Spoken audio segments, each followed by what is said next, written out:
The survivor part of it, in some ways, is harder than the treatment because the treatment is so goal focused and it's very concrete. You know, you either survive or you don't.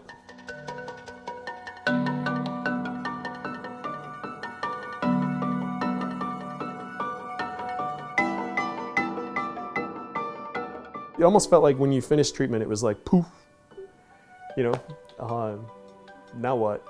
And I think it still on some level feels that way. Initially, there was like a get us the heck out of this hospital, get us away from the clinic. Not that it was a bad place or that the people were bad, but we spent enough time there. For a child and for a family of that child, it's just an incredibly weird feeling to kind of try and get back into society and figure out how your pieces fit into that and how you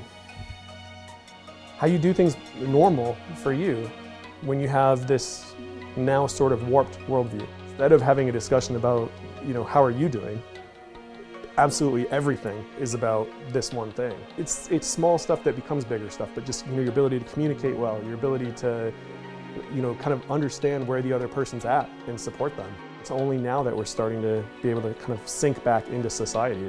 That's probably the best way to put it, I guess. You get sucked totally out of society. We definitely have fear and anxiety and, you know, frustration about things that happened or have happened, and just the, you know, the overwhelming sense of uncertainty at times that you can't know.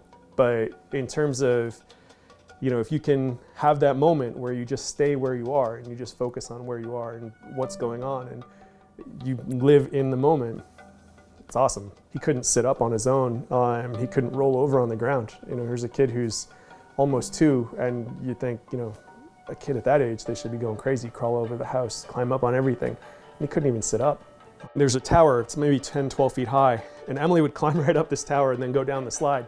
And Will couldn't do it at all. Rosemary would have to pick him up and kind of, you know, hold him in one arm and sort of climb up on her own and then put him in and let him slide down.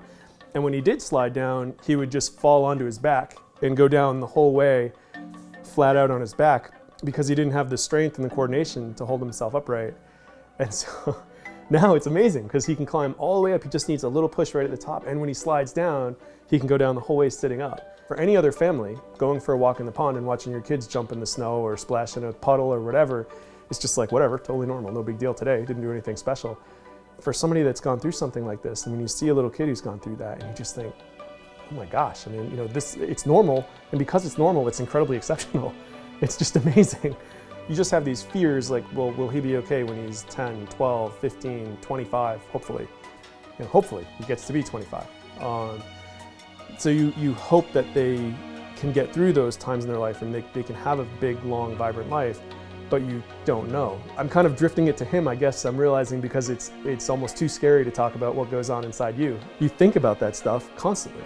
And so then you come out the other side and you can't just shut that off. You've got a level of stress going that's just unbelievable. It just resets everything. So you truly have a different view at how to live and what being alive is about and how incredible it is.